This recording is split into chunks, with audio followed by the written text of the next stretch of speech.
그럼 오늘의 주인공 바로 여러분이지만 저희는 준동사 파트 한번 공부해보고요. 제일 중요한 포인트가 동사가 아니라는 거.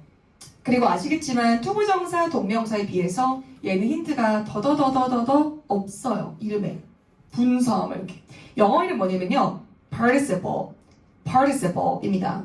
시험에는 안 나오는데 전 여러분께서 왜 우리가 과거 분사할 때 pp라고 적어서 공부하는지를 한 번쯤은 들어본 적이 있고 알고 있는 사람이었으면 좋겠어서 저는 뭔가 이렇게 쓰잖아요. 그럼 내가 알고 쓰는 사람인 게 마음에 들거든요.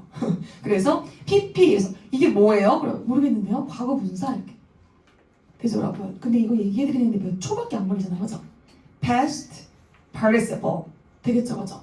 뭘 줄였으니까 pp 여러분 이렇게 적은 거 아니겠어? 되죠? 근데 저희는 뭐 필요 없죠 우리한테는. 여러분 3번 기억나시죠? 걔가 얘예요. 저희가 make, made, have, had 했을 때 기억나시죠 여러분? 1번과 2번까지는 동사인데 3번은 동사가 아닙니다. 했던 걔가 오늘의 주인공이에요. 되시겠죠? 여러분이 억지스럽게 막 쓸데없는 이상한 문법 용어를 외우실 필요는 사실은 없어요. 저는 알고 있는, 지금 여러분께서 알고 있는 걸 많이 끄집어내보고 싶다 이런 말씀을 좀 드리고요. 그럼 저는 분사 파트 들어가 보겠습니다. 겉모습에는 힌트가 없는데 얘 하는 역할, 이름에는 힌트가 별로 없어요. 얘도 뭐 이렇게 타이틀로서 저희가 알 수가 없어. 근데 이 친구의 역할, 문장 내에서의 쓰임, 얘의 의미를 알고 있게 되면 여러분이 혹시 얘 어디서 많이 봤는데 혹시 얘 걔가 걔인가? 이렇게 그렇죠? 예상할 수 있겠죠. 생긴 모습은 현재 분사, 생긴 모습, 과거 분사, pp. 물론 e로 끝나는 친구들도 있고 e로 끝나는 친구들은 d만 붙이는 친구들도 있고 때로는 규칙이 없는 친구들도 있었죠. 그래서 저희가 시험에 자주 등장하고 여러분이 좀 신경 써야 됩니다라고 했던 뭐 예를 들어서 뭐 give, gave, given 1번, 2번, 3번 이 pp 형태를 알아야지만이 수동태가 됐든 완료 형태가 됐든 간에 얘를 써먹을 수 있겠다. 그죠? 근데 우리한테는 주관식이 아니고 객관식이기 때문에 여러분이 하루 종일 얘를 막 써서 외우고 스펠링까지 체크하고 이럴 필요는 없는데 그래서 특정한 동사의 3단 변화를 내가 유난히 많이 헷갈려하고 조금 실수하는 경향이 있다. 그러면 반드시 문제 푸시는 과정에서 체크 한번 해주시기를 부탁드릴게요. 수업 시간에 문제 풀 때도 저랑 같이 물론 하지만 겸손한 태도로 공부하자라고 말씀드렸던 건 이런 부분들을 중간중간에 알지만 체크해보는 것. 안다고 넘어가는 게 아니라 알지만 확인해보는 것. 여러분이 몰라서 공부하는 게 아니라 알지만 다시 한번 확인해보는 작업. 그래서 난리듯이 공부하는 건 토익 시험 볼 때 되게 위험하다라고 말씀드렸던 거예요. 되시겠죠? 그죠? 그럼 저는 의미 보겠습니다. 현재 분사는 해석하실 때 뭐뭐 하는 더 알잖아, 그죠 여러분? 능동과 진행의 의미가 있습니다. 그래서 여러분 진행 시제가 뭐죠? 그랬을 때 ing라고 하면 안 되는 거였구나. 비동사 플러스 ing가 되어야지 얘가 진행 시제. 능동과 진행에 의미가 있었던 거네. 그럼 과거 분사는요? 수동과 완료의 의미가 있는 거예요. 수동태가 뭔가요? pp 아닌가요? 이러면 안 된다는 거죠. pp는 동사가 아니니까. 그죠? 비동사 플러스 pp가 되어야 비로소 해당 문장이 밑줄 긋고 v 표시 가능한 수동태가 되는 거였구나. 완료도 그래서 내가 헷갈렸구나. pp다라고 하면 수동 느낌만 물씬 많이 나다 보니까 선생님이 그토록 내가 헷갈리게 해보려고 시험장 가기 전에 덜 헷갈리게 하려고 has pp, have pp 능동인가요? 수동인가요? 를 외쳐냈구나. 여러분 능동이 수동이에요? 능동이죠. 내가 have pp, has pp 헷갈렸던 이유가 있었네. pp는 수동과 완료의 의미가 있는 거였구나. 해석은 된 또는 되어진이라고 해석했었던 것이고 그래서 문제 풀 때도 등장을 많이 했었다는 거. 분사 형태를 고르게 만드는 문제는 뭐 늘 등장을 했었는데 분사 형태의 어휘 문제. 주변 어휘와의 어울림을 체크했을 때 얘가 자연스럽게 연결되는지를 아는 사람인가를 물어보는 문제들이었어요. 그래서 문법 문제도 되지만 어휘 문제도 된다는 걸 여러분이 미리 알고 계셔야 될 것 같아요. 그래서 저희가 많은 어휘들을 향해 이겠지만 되겠죠. 그렇죠? 일단 저는 얘 한번 체크해보고 싶었고요. 그 얘가 명사와 밀접한 관련이 있어요. 제가 여러분 명사 그리고 앞에다가 여기다가 그죠? 뒤에서도 꾸밀 수 있는데 앞에다가 이렇게 써볼게요. 여러분이 ing를 쓸지 여기다가 pp 즉 ed를 쓸지 생각하실 때 얘와의 관계, 지가 하는 주체가 되는 건지 아니면 대상이 되는 건지 체크하는 작업 있죠. 어휘 문제든 문법 문제든 당연히 깔끔하게 풀 수 있도록 내겠죠, 그죠? 물론 뒤에서도 수식할 수 있어요. 되시겠죠, 그죠? 뭐 굳이 뭐 달고 나오지 않더라도 뒤에 수식하는 모습도 물론 많이 봤겠지만 여러분이 보통 5에서 많이 이거 뭐 넣으실래요? 라고 물어볼 때 보통 여기 ing나 pp, ed 여기를 뚫어놓고 많이 물어봐요. 그리고 오늘 또 가장 중요한 키워드 중에 하나가 동사적 성질이겠고 뭔가 방금 보니까 이 그림도 처음 본 그림이 아닌 것 같아요. 명사가 있고 명사를 수식해주는 역할을 얘만 하는 건 아닌데 저희가 배웠던 게 있는 것 같아요. 여러분, 이게 형용사예요. 되셨죠? 명사 수식을 하는 가장 중요했던 친구는 얘였잖아요. 분사는 형용사예요. 대신에 동사적 성질을 가진. 여러분 제가 그림으로 먼저 한번 그려볼게요. 이미지로 한번 패턴 한번 보여드려볼게요.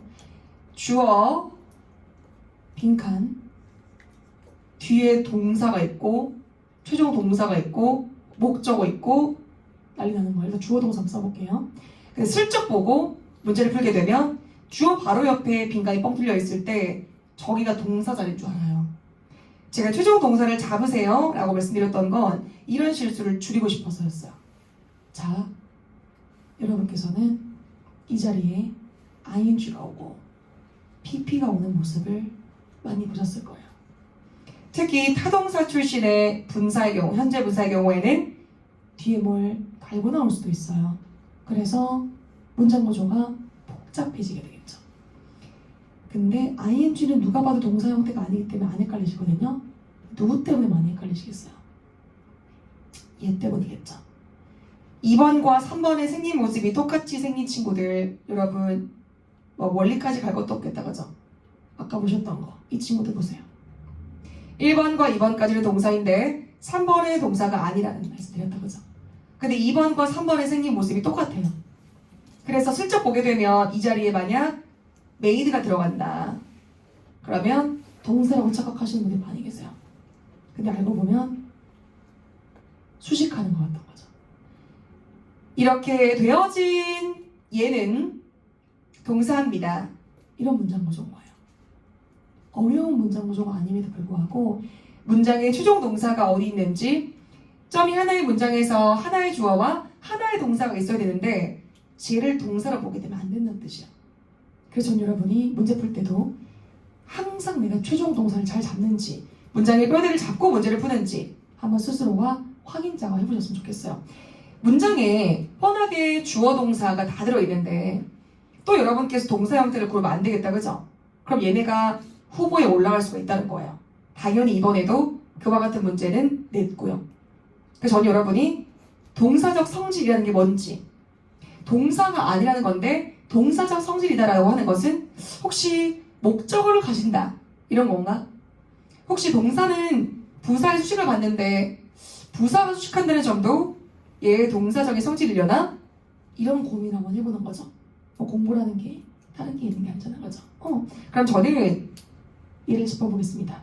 얘랑 똑같다 했으니까, 그죠? 형용사는 크게 두 가지 역할, 명사, 수식, 보어 역할. 그 중에 제가 여러분 보어 역할 조심해 주셔야 돼요. 보어 역할 시험에 등장 정말 많이 시킵니다. 이런 말씀 드렸었고, 얘를 공부하는 과정에서 저희가 2형식 동사, 5형식 동사들을 배웠던 것 같아요. 걔네가 주격 보어 또는 목적격 보어를 빨리 가져오세요 라고 하는 시그널을 주는 친구들이니까. 물론 명사 수식 포인트도 등장을 많이 하지만 얘네는 문법 문제뿐만이 아니라 어휘 문제에서 많이 출제해요. 근데 이 역할을 분사도 할 수 있는 뜻이죠. 이미 여러분의 눈에 형용사처럼 굳어진 친구들이죠. interesting 이런 친구들은, 그죠? 예문 한번 볼게요. 첫 번째 예문은 I would like to를 줄여서 제가 I'd like to watch까지 비주어 볼게요. 저는 의미 단위로 동사들을 잡는 걸 좀 좋아하는 편이거든요. I would like to를 줄여서 I'd like to watch. 저는 보고 싶습니다. 뭐를? 을 자리를 얘네가 채워주고 있나 봐요. 그럼 우리가 만약에 movie라는 단어를 몰랐어도 얘가 명사라는 걸 알겠죠? 그리고 얘도 있다는 거 때문이라도. 그래서 이거구나. 영어에서 하나의 명사가 하나의 한정사를 가질 수 있는데 꾸며주는 말을 넣을 때는 사이에 걔가 얘네. 그래서 제가 혁명하지 말자 했던 거예요. 분사도 들어갈 수 있다는 걸 알아야 돼요. 유연하게 생각할 수 있어야 돼서. 되시겠죠, 그죠? 그리고 얘는 흥미를 불러일으키는, 즉 재밌는, 흥미로운 잉어여서 거의 형용사처럼 굳어져서 많이 써요. 그리고 두 번째 예문에서도 지도는 지도인데 그냥 지도가 아니라 구정보가 담겨있는 지도가 아니라 새로운 정보가 담겨있는 지도. 새로운 건물이 생겼거나 새로운 길이 튀었거나 했으면 지도가 업데이트가 되어야 되겠다, 그죠? 그럼 지도의 입장에서는 자기 입장에서 업데이트가 되어지는 거니까 They have the updated map 이렇게 되는 거예요. 얘와의 관계를 따져보는 거예요. 그래서 굉장히 쉬운 문제일 수 있는데 이런 데서 구멍이 나버리면 시간 낭비를 많이 하게 돼요. 맞추는데 시간을 너무 많이 쓰게 되는 거죠. 그러니까 뭐를 보고 여러분이 체크를 해야 되는지 얘와의 관계를 따져보고 문제를 풀어야 되겠다 이 생각을 하시는 거죠. 그리고 저는 이 포인트를 좀 더 강조드리고 싶어요. 보호 연결. 비동사 옆에 놓였기 때문에 얘는 이미 아실 것 같아요. The movie was really surprising. surprise라는 단어는 누구누구를 놀라게 하다거든요. 제가 항상 조금 걱정이 되는 건 surprising 땡땡 놀라우 이렇게 외워놓으면 약간 내가 놀랐을 때 쓰면 되나 보다. 친구야, I was really surprised. 이렇게 해야 되는데 I was really surprising 해버리면 상대방이 약간 갸우뚱할 수 있겠다, 맞아. 내가 전달하고자 하는 바는 야, 나 진짜 놀랐잖아 이거였는데 약간 좀 다르게 전달될 수 있겠다. 문법적으로 이상하지 않다 손 치더라도. 그래서 감정을 나타내는 분사를 잘 잡아야겠구나. 그리고 두 번째 나와 있는 문장을 저는 좀 더 강조하고 싶은데 저는 찾았었습니다. 이러면 안 되겠다, 여러분, 그죠? 저는 학생들을 찾았었습니다. 했다가도 맞다, 큰일 날 뻔했네. 이거 오형식이네. 그럼 찾았었습니다가 아니지. 여러분, 오형식 동사 remind 한번 해보겠습니다. 오형식 동사 keep, live, make, call, consider, find. 이때 find는 생각하다, 알게 되다. I found the students motivated. 저는 알게 됐습니다. 그 학생들이 의욕적이다 라는 것을. 저는 그 학생들이 의욕적이다 라고 생각했었습니다. 이렇게 하시면 돼요. 그래서 find 갖고 장난치는 문제가 정말 많고 해석도 잘 안 되는 경우들이 많이 있었을 거예요. 그래서 저는 여러분께서 얘를 꼭 잘 잡아주셨으면 좋겠다 이 생각이 있고, 학생들과 이 단어의 관계를 따져봤을 때 motivate라는 단어는 시험에도 등장을 많이 하는 표현이긴 한데요. 동기를 부여하다라는 의미예요. 학생들의 입장에서는 이 문장 내에서는 동기부여가 되어졌다라고 하고 싶었기 때문에 이 자리에는 pp를 집어넣은 거고, motivated 이 친구는 명사를 수식해서 motivated student, 동기부여가 되어진 학생들, 동기부여가 되어진 학생, 다시 말해서 의욕적인 학생. 그래서 한국말로 치환하는 거 좋은데 이상하게 해석된다는 느낌 받을 수 있겠다. 그래서 동기부여가 되어줬다는 게 무슨 말이야 하지 마시고 의욕적인 직원, 의욕적인 학생. 그러다 보니까 보통 사람 명사와 많이 붙게 되겠죠. 이런 포인트를 갖고 있게 되면 문제 풀 때 뭘 물어보고 있는지까지도 아시게 돼요. 출제 의도를 알고 이들이 나한테 뭘 물어보는가, 나한테 뭘 공부해왔는지를 물어보는가를 알고 있게 되면 사실 조금은 그나마 기분 좋게 문제가 좀 풀리겠죠. 되겠죠, 맞아. 저는 문제를 푸는 그 순간에도 좀 너무 괴롭진 않았으면 좋겠다. 내가 아는 문제다. 이건 나한테 내가 공부해온 바를 끄집어내주는 문제다. 이런 생각이 좀 들었으면 좋겠거든요. 그리고 저는 앞서 말씀드렸던 감정을 나타내는 분사에 대해서 좀 깔끔하게 정리해보고 싶은데, 보통 이걸 공부하실 때 잘 배우신 분도 물론 있겠지만 제일 좀 걱정되는 부분이 감정을 나타내는 분사를 공부하실 때, 얘들아, 사람은 무조건 id고 사물은 무조건 ing야 이렇게 공부하면 좀 위험하다, 안타깝다 이렇게. 여러분, 영어에서 사람, 사물 구분하는 거 되게 중요하거든요. 근데 여기 아니에요. 사람, 사물 여기 이 포인트 아니에요. 여기에서는 사람 사물이 아니고 여러분 감정을 유발시켰을 때 ing 사람도 감정 유발시킬 수 있거든요. 감정을 느꼈을 시에 ed 보통 감정을 느끼는 건 사람이잖아, 그죠? 그래서 얘를 사람이고 ing는 사물이다 이렇게 배웠겠는데 ing 사람이라도 쓸 수 있어요. 어떤 여러분 주변에 존재가 있는데 단순하게 예쁘고 멋지고 아름답고 뭐 멋지고 매력적인 이런 수준이 아니고 여러분이 아침에 눈을 떴을 때 약간 여러분들로 하여금 놀라운 감정을 좀 불러일으키는 존재야. 내가 살아있다니. 세상에 나한테 이런 감정을 느끼게 해주는 존재구나. 이런 존재가 있다. 그럼 그 사람한테 얘기해주세요. You are amazing. 이렇게. You're so amazing. 이렇게. 무슨 말인지 아시겠죠, 여러분?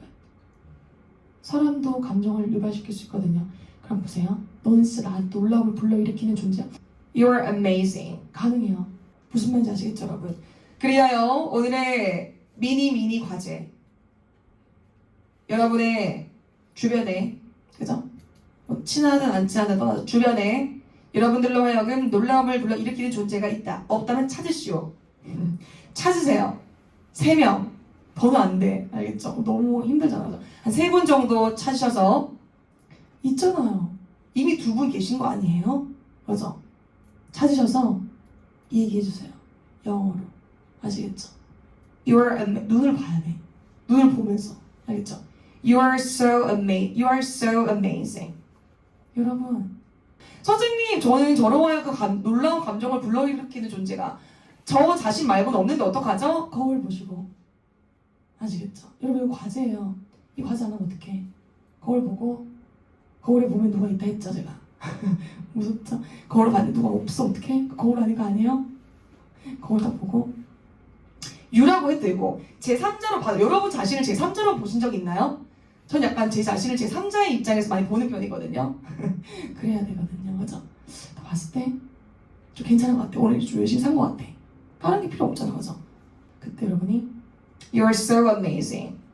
아니면 걸어가면서 그냥 조용하게 I'm so amazing 이렇게 한번 해보세요.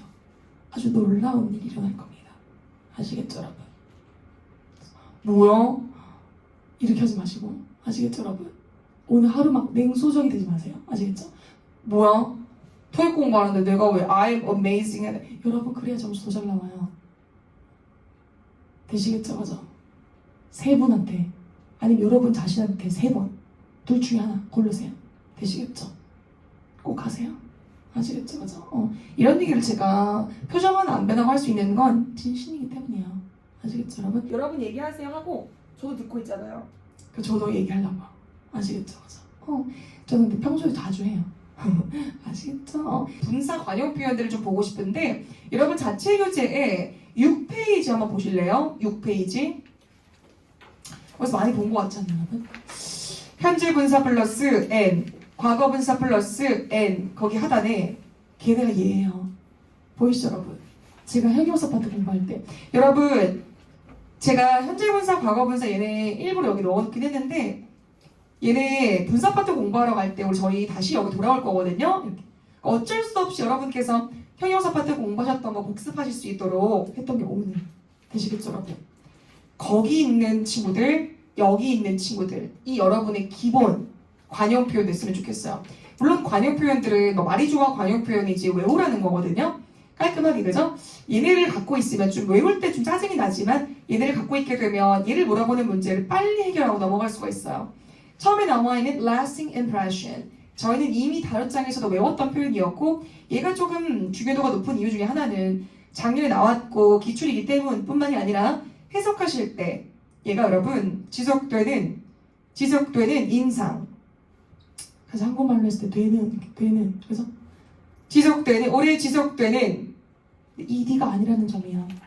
소독 느낌처럼 물씬 풍기지만 ING다 라는 거. 얘도 마찬가지야. 사라진, 없어진, 분실된 소독 느낌 훨씬 나는데 ING가 답이라는 거죠. 그래서 이 의미일 때 이 친구들은 요 모양으로 등장하는구나. 이 중에 제가 좀 강조를 많이 드리고 싶은 표현이 바로 이 demanding 이라는 표현인데요. 얘가 여러분 demand가 요구, 수요 이런 뜻이 있다 보니까 요구하는 job 이렇게 수요하는 job 이상하네 이렇게 느낄 수 있겠다 그죠? 보세요. 어떤 job이 있대요. 어떤 job이 있는데 여러분의 노력과 수고스러움을 요하는 job이 있을 수 있고 어떤 job이 있는데 딱히 뭐 여러분의 노력과 수고스러움을 요하지 않는 job이 있다는 거예요. 그럼 전자를 택하는 사람도 있을 수 있고 후자를 택하는 사람도 있을 수 있겠다. 그죠? 그럼 전자는 나의 노력과 수고스러움을 요하는 job이니까 아무래도 상대적으로 후자보다는 어려운, 힘든 job이겠죠. 네, 여러분? 이거 어려운, 힘든이에요. 대신 뿌리에 깔려있는 의미가 나의 노력과 수고스러움을 요하는 건 거죠. 되시죠, 여러분? 그래서 우리 파트 2 공부할 때도 말씀 많이 드렸던 오늘 하루 어땠어? How was your day? How was your day? 물어봤는데 갑자기 친구가 웃으면서 원래 힘든 사람은 웃는 거 아시죠? 너무 힘들어 짜증나 너무 힘들어 이런 친구 괜찮아. 근데 막 뻔히 힘든 거 알겠는데 어떤 애가 막 웃어. 그렇게 좀 잘 보살펴 주셔야 돼요. 아시겠죠, 여러분? 뻔히 힘든데 막 어떤 애가 자꾸 웃는 거야. 그래서 갑자기 내뱉는 말은 또 심상치가 않아. demanding 이렇게. It was too demanding to me. 하면서 약간 또르르 이렇게 하면서 맞아? 진짜 힘들었다는 거지. 그죠? 그냥 hard, difficult 이런 형용사가 줄 수 있는 뉘앙스와는 조금 그죠? 차이가 있겠다 그죠? demanding 힘든, 어려운 맞아 여러분? 근데 우리는 전달할 때 나의 노력과 수고스러움을 요하는 날이었어가 되는 건 거예요. 되겠죠 그죠? 뭐랑 많이 붙을 수 있는지 알겠다 그죠? 근데 여러분 얘는 사람이 아니잖아요 job은. 근데 이거 사람이랑도 붙을 수 있어요. 예를 들어서 customer 고객 아니면 보스 상사 있죠. 도 붙을 수 있어요. 예를 들어서 여러분께서 어떤 가게에서 일을 하셨는데 어떤 직원분이 아니라 직원분으로 일을 하셨는데 어떤 고객님이 들어오신 거예요. 딱 들어오시자마자 안녕하세요. 여기서부터 저기까지 다 주시고요. 계산할게요. 계산 쫙 하고 나갔어. 한 5초에서 10초 정도? 디맨딩 한가요? 그 사람을 평가할 수도 없어. 고객님인데 자기 할 일하고 나가셨는데 그죠? 나 내 할 일하고 계산해주고 가세요 하는 거지. 그리고 어떤 고객이 들어왔는데 요거 한번 입어볼게요. 그래서 입어봤어. 어떠세요 고객님? 다른 색깔 혹시 요거 다른 색깔 없을까요? 앞에 그 색깔만 창고에 있는 거야. 그래서 인벤토리 체크를 해가지고 여러분이 가져왔어. 혹시 요거보다 조금 더 큰 사이즈 없을까요? 작은 사이즈 없을까요? 라고 하면 한 3, 40분을 여러분께서 응대를 하셨어요. 그럼 상대적으로 전자보다 후자의 고객님이 나쁘다, 좋다, 이상하다, 맞다, 옳다 하자는 게 아니에요. 그죠? 그 후자분도 나름대로 최선을 다해서 자기 거를 픽하려고 노력하는 최선의 선택을 하기 위해서. 근데 직원 입장에서는 전자의 고객님보다는 후자 고객님이 여러분의 노력과 청구 갔다 오잖아요. 수고스러움을 다른 사람이 찾아봐야 되고 요하는 분이었죠. 해석은 까다로운 고객, 까다로운 상사분, 사람과도 쓸 수 있어요. 그래서 시험에도 그 포인트로 대놓고 물어보는 경우들이 많습니다. 요구하는 이렇게 해석하면 되게 어색할 거예요. 힘든, 어려운, 사람이랑 쓰면 까다로운 되겠죠, 맞아? 그래서 까다롭다는 게 좋다, 나쁘다 할 수 없겠지. 누구 입장이냐에 따라 다르지 않겠어요. 그죠? 직원 입장에서는 얘기할 수 있고 고객님 입장에서 얘기할 수 있겠지만 그죠? 항시 그럴 때는 감정을 쓰지 말아라 이렇게 되시겠죠, 여러분? 파트 2 할 때 말씀드렸잖아요. 그리고 여기 나와 있는 complicated 이 친구는 제가 여러분한테 발음 연습용으로 쓰세요, 여러분. 이런 말씀도 드렸던 것 같아요. complicating 답이었던 적이 지난 몇 년간 단 한 번도 없었고요. 그럴 수도 없어요, 여러분. 복잡한 이런 의미일 때는요, complicated. 어땠어? That was too complicated. 시험에 that was too 빈칸. 정답은 complicated. 되시죠, 여러분? ing가 아니라 ed겠구나. complicate 자체가 뭘 더 복잡하게 만들다거든요. 그럼 규칙들, rules 입장에서는 복잡하게 만들어진 룰들인 거니까 된에 꽂히지 않으셔도 괜찮아요. 그러니까 복잡한 규칙들, 복잡한 이렇게 가시면 됩니다. 여기 나와 있는 이 6개의 친구들 정말 중요한데요. 얘네만큼 중요한 친구들이 우리 자체 교재 6페이지 하단에 있는 친구들이에요. 걔네는 제가 소리까지 여러분께 노출시킴으로써 자연스럽게 여러분 걸로 만들고 시험장 갈 수 있도록 만들 거고 교재에만 넣어놓지 않고 교재 안에 밖에 카톡방에도 쉐어하고 듣게도 만들고 읽게도 만들 거예요. 되겠죠, 맞아? 얘네를 갖고 있는다는 건 문제를 맞출 수 있는 문제의 수를 늘리고 간다는 말과 똑같다고 생각하시면 돼요. 되겠죠, 맞아? 근데 그 중에서도 조금 더 여러분이 신경 썼으면 좋겠다라고 하는 표현이 하나가 딱 있는데 바로 얘네입니다. 이런 보세요. 제가 웬만하면 1초 문제라고 이제 안 하는데 이런 거는 고민을 너무 많이 하면 안 된다는 거지. 고민을 너무 많이 하면 어떻게 되냐면요. 점점 확신이 없어지고 점점 용기가 없어져요. 아시죠, 여러분? 보세요.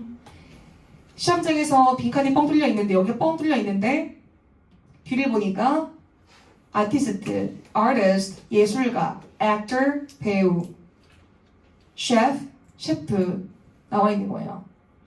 여러분도 셰프라고 하지 요리성을 얘기하잖아요. 셰프 되시죠? 갈게요. 여기를 뚫어놓은 거예요. accomplishing 쓰실래요? accomplished 쓰실래요? ing 쓸래? ed 쓸래? 문제가 나온 거예요. 어떻게 푸시는 분이 있냐면은 넣어보겠지 일단. 그래서 한번 보자. 성취하다는 뜻이 있으니까 성취하는 아티스트? 성취하는 배우? 성취하는 셰프? 약간 좀 심한데? 요거 한번 해봐야겠다. B번 한번 해봐야겠다. 성취되어진 이상하네. 성취되어진 아티스트? 성취되어진 액터? 이상하네. 그나마 진짜 무서워. 그나마 얘보다는 얘가 낫겠지 이러면서 이런 걸 판단 기준으로 써먹는 분들이 있다는 거죠. 말도 안 돼. 이렇게 푼 분들은 항상 어떻게 하는지 아세요? 선생님, 저는 문제를 풀 때 굉장히 애매해요. 이렇게. 애매한 문제라는 건 없다니까, 여러분. 이게 지저분한 문제가 있어서 그렇지. 여러분, 실력이 애매하잖아요? 그럼 문제가 애매하게 보여요. 무슨 말인지 아시겠죠? 너무 팩트인가요? 제발. 그럼 이렇게 활용하세요. 뭐야? 내 실력이 애매하다는 거야? 아니요. 어떤 문제가 있는데 되게 애매하잖아요? 그럼 거기 더 공부하면 맞는 거지. 약간 애매했어. 거기 더 공부해야 돼요. 그 문제가 알려준 거지. 문제가 목표 아니잖아. 수단이죠. 문제집도 수단이에요. 그래서 어디가 약간 애매해. 문제 푸는데 오케이. 여기 부분 내가 다시 공부해야 되는 부분이구나. 지금 잡아내서 다행이다. 시험장 가서 다 애매한데? 이렇게 느끼는 것보다 지금 느끼는 게 낫지. 이해되시죠? 그죠? 어떤 건 그렇지 않은 문제도 있잖아요, 여러분. 확실하게 여러분 기준 잡고 문제 풀 수 있는 것도 있잖아, 그죠? 근데 이런 친구들은 애매하다라고 느낄 수도 없다는 거예요. 보자마자 바로 체크하고 넘어가야 돼요. 뜻이 성취되어진이 아니라 기량이 뛰어난, 재주가 많은 이런 뜻이요. 그래서 저는 이런 친구들은 꼭 여러분 걸로 확실하게 만들고 어떤 특정한 분사가 ing가, ed가 특정한 명사와 잘 붙어 다닌다라고 하는 건 여러분들 외우라는 뜻인 거예요. 그래서 걔네는 딱 보자마자 바로 체크할 수 있도록 저희 출제 포인트까지 갖고 가자 이 말씀드립니다.